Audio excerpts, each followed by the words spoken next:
was a wonderful tribute to such a lovely lady who was a powerhouse in the BALH family. Now, we are currently having lunch here in the hall, but I'm here with Catherine Warr, who is our Digital Engagement Fellow, and we're going to be having a bit of a Q&A over the next 10 minutes or so. We are back on schedule, so apologies for running over slightly with the AGM. We are going to make sure that we are back on schedule for this afternoon. Just as a reminder, if we are dual streaming it again, if you are wanting to go to the YouTube link, make sure to leave the webinar and then come back to it once that live stream has finished. And that cuts out the dual audio that some of you are experiencing. Apologies about that, but make sure to do that if we do dual stream.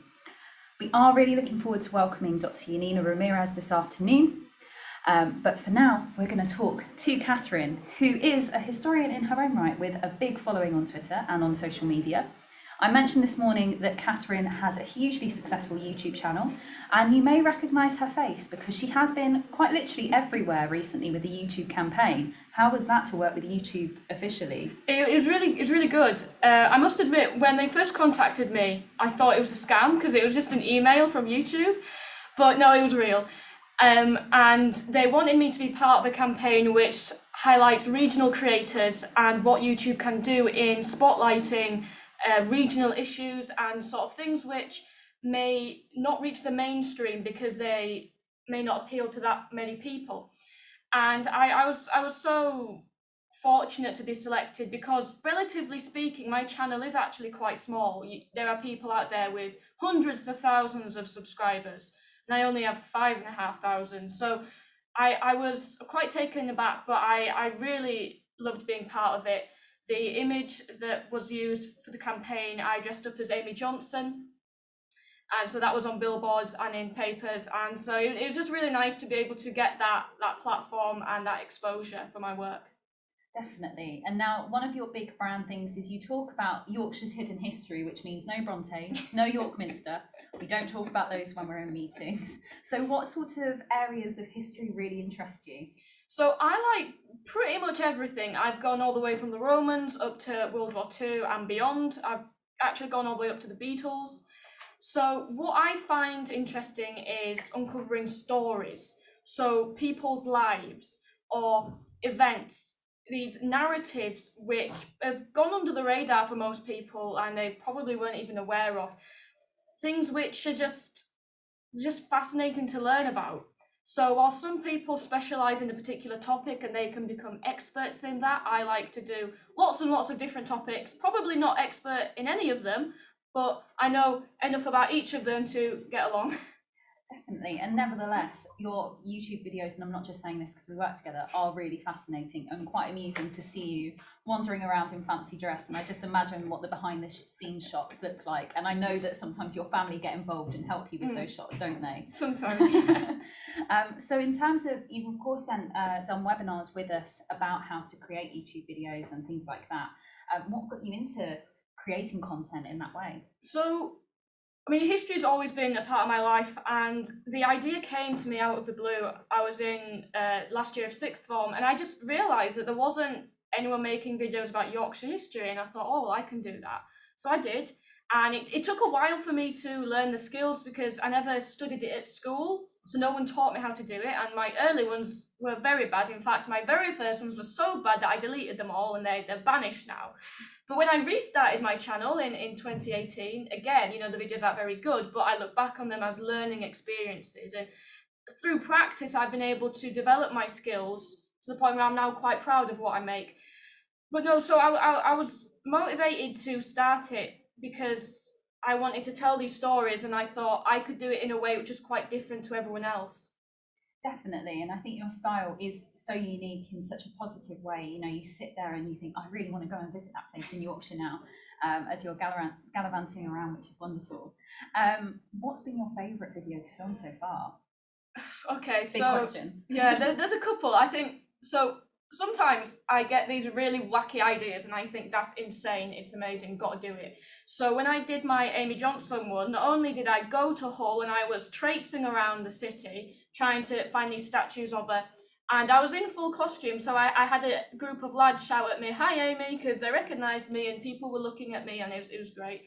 But when I was filming the internal shots, I was like, why don't I just build her plane? So I made a little cardboard plane, and I think that sort of represents the creativity which the medium of video enables you to have, because I was able to do all that wacky stuff. And I mean, there's just so many videos I've done which I love. I was commissioned by Middleton Railway to do a video on their history, and I loved that. I loved climbing on the trains, just being given the freedom to do whatever I wanted. So yeah. It sounds very exciting. Like, I know it's very cliche to say things as a freelancer and a local historian and things like that, but it definitely sounds no 2 days are the same to you. And I should also say, for those of you who watch our videos on YouTube and on social media, this is the face behind all of that wonderful editing there.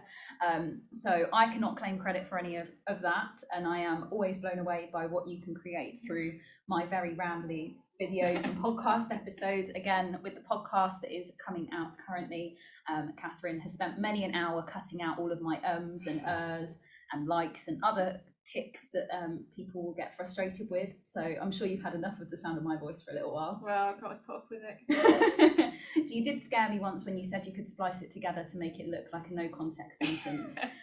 So no pressure at all. And that just shows how much over the last few years you've learned to develop your skill set when creating that content. And I suppose as well, one of the things that your brand is really important with is you really highlight that you don't need to spend tens of thousands of pounds to create such wonderful content. Do you want to talk a little bit more about Exactly. that? So all I use for my equipment is just a phone, a normal phone, and a lapel mic like the one I'm wearing now, and a tripod, and that's it. The rest is just how you edit it, how you put it together, how you construct the video. Because, you know, there's a saying, all the gear but no idea. A lot of people are tempted to go out and buy the most expensive camera, but if they haven't got the skills, it's not going to make a bit of difference. And in a way, being restricted in my equipment has forced me to be more creative, because if you're limited in what you can do, you have to think outside the box. You have to think, how can I actually say what I want to say or show on screen what I want to show? And, you know, I always love talking about how you don't need to have all of this stuff to be able to create brilliant videos, and I think I can demonstrate that. Definitely. So what sort of things have you been doing here today? So we've been calling Catherine our roving reporter. So who have you interviewed and what sort of things have you seen outside? So I've been interviewing some of the award winners, the individuals whose research has won awards, which will be presented soon. And that's been fascinating, listening to in detail to what they've done and why it's important. And then after this, I'm going to find a few more people to capture and make them talk. Sounds very ominous. And as well, in terms of the content creation that you've been doing, you're also going to be helping to splice together these videos that we've been recording throughout the day to upload them to our website in over the next week or so, aren't you? Yeah. So that's going to be very good. And Catherine's also been working with someone else I'm going to be interviewing this afternoon. So Marek, who is one of our, we've been doing an internship program with the Canterbury Christchurch University History Department, and we'll hear a bit more from him about the sorts of things that Catherine's been getting him to do today. And if you do have any questions, just as a reminder, feel free to pop those in the Q&A section and I can ask Catherine them. But I suppose what's next for you with your YouTube channel? What sort of things have you got coming up? So there's quite a few things. I mean, I'm supposed to be having a book coming out in the summer. I say supposed to be because I haven't been told yet when it's coming out. So it's a bit of in the weird limbo stage, but it's about Yorkshire folklore, customs and traditions. So if you think of Steve Rood's The English Year, which is a brilliant book, except mine does actually cover 365 days, 366, sorry. And so that's going to be taking up most of my time, but also I've got tons of videos planned. I've just made one on a forgotten Yorkshire explorer who travelled and then fell out with David Livingstone. And I've got ones coming up ranging from medieval feuds to musicians to, I don't know, I've got a whole list of them. But the creativity never stops, and I'm just so passionate about what I do that I work really hard at it, and I love churning out this content. And that really shows as well in the types of content that you produce, both for the BALH and more generally. And in terms of your fellowship, obviously we started both together in September of 2021, and this is also the first time, I should say, that we've actually seen each other without looking at a square Zoom box. So it's very strange to see heights and things like that, and I knew you were going to wear a fabulous outfit as well.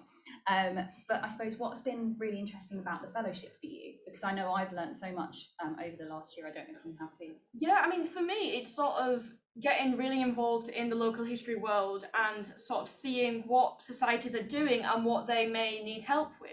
So I've been making podcasts and videos, and as a young person, I mean, I say I'm 23. I mean, there's people younger than me, but if we're talking about local history, I'm young. I'm very excited to be able to use the fact that I've grown up in a digital age to reach younger people, to reach different people, and to make sure that the information is being communicated in different ways. So to give you an example, a few months ago, I was a panelist for the Society of Australian Genealogists at 8 o'clock in the morning, whilst they were in evening time. And it was amazing because they'd found my videos because it was on the internet, and I've got viewers from Australia, America, Canada, Europe.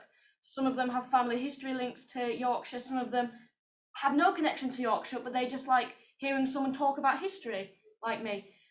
And so that's only because of the internet. And I think, you know, if you're producing a leaflet of what went on in your village, but it's staying on that leaflet, how is anyone ever going to find it? And so being able to give my knowledge and my skills to help local societies develop their digital skills and outreach, I think it is great, and it's only going to bring more positivity in terms of the people who can get involved in and appreciate local history.